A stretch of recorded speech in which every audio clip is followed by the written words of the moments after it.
Living life to the fullest to me means never compromising on your happiness, never becoming complacent and just settling for what you thought was your previous best. I always have found through all the adversity is every time I have to face something, I figure out, oh, I'm actually stronger than I thought I was. So living life to the fullest to me just means not being stagnant almost, and knowing if I have a feeling in my gut that my full potential isn't being reached yet, I've got to figure out how to get there. And it starts with my own happiness, knowing that I'm operating from a place of doing this to better myself or to better others, and never stopping when it gets hard, never saying this is why I can't do it, this is too tough, not depending on anyone to make it happen for me as well, but truly digging deep and saying, I want this because it'll make me feel proud or it'll make me feel happy.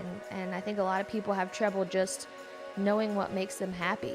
So figuring that out is a journey in itself.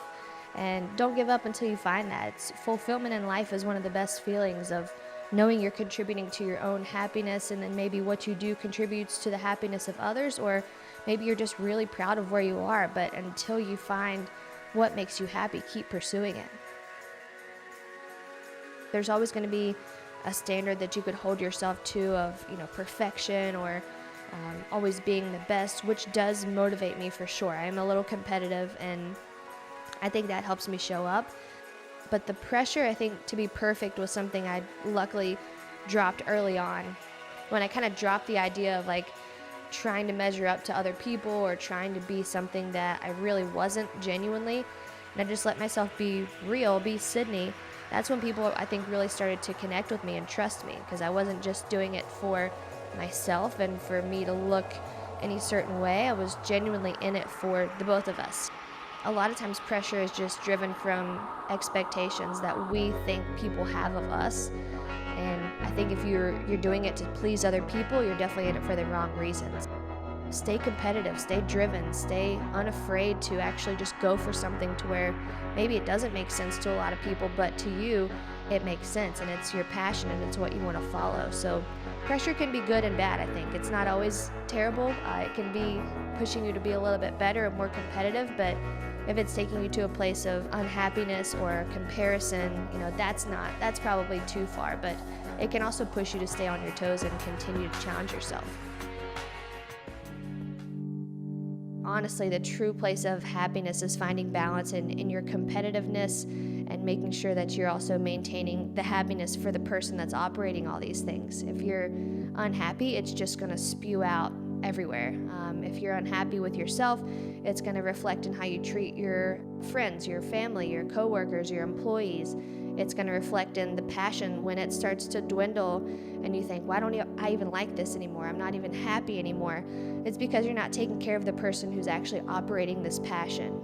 I really believe our dreams and our goals and our passions are inside of us because we're the ones that are supposed to make them happen. But you personally can't make anything happen if you're operating from a place of doing this to try and measure up to someone, or doing this to try and be perfect, or doing this to try to impress people, or just working so hard that you forget about taking care of the person that's making it all happen. So it's got to be a place where you're operating and doing things that truly bring value back to you, instead of just pouring until you think, I'm empty, I'm burnt out, I'm depleted, and I can't go on anymore. There's got to be rest days. There's got to be days where you do things that just make you happy, that maybe have no correlation to the business, maybe they have no impact on your goal or your dreams, but you just like painting, for example, one day. You have to do those things to refuel in order to be able to operate at your max capacity.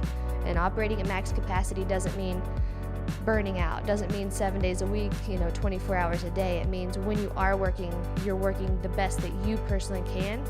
And I believe that comes from doing things throughout the week that make you just genuinely your own personal self happy. There's no pressure to achieve anything in a certain timeline.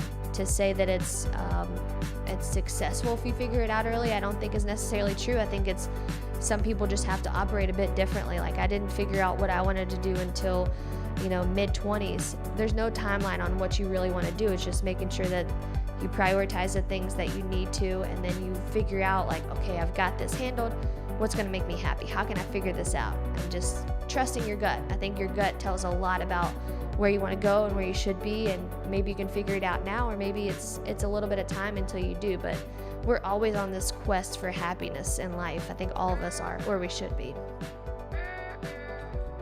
In terms of motivation and momentum, a lot of times we wait for it to come and like pick us up and get us moving. But on the contrary, I think it's actually given to us when we start moving, when we start reading and we start analyzing and we start producing or creating. Then the momentum comes, then the motivation comes. So don't wait for that to start you. Start and then wait for it to push you. And it went like... My advice for young people is to not neglect your happiness in the pursuit of your goals. And not that it will always be happy. You'll find a lot of resilience in getting through things that are tough. But a lot of times you're so much stronger than you think. And create more than you consume. Be conscious of what you're creating as far as the life that you're living. Are you creating an environment in your head or in your immediate surroundings that's toxic and judgmental and places you at a place of being inferior to people that you are idolizing on social? Be conscious of how much you're consuming other people's lives instead of creating your own. Be expecting, as a young person, to be doubted. Be expecting people to not understand if you're doing something outside of the norm, but don't cave in to people not understanding your goals or doubting your goals if it truly means something to you. And in the pursuit of those goals, continue to learn. Continue to create things that make you happy and learn from what is serving you and what is not. And don't put the pressure of perfection on yourself. Your goals aren't achieved through perfection. They're achieved through persistence. So remember, you're stronger than you think. Stay persistent and believe in your ability to get through things where people don't understand or they doubt you. A lot of times that pushes you even more.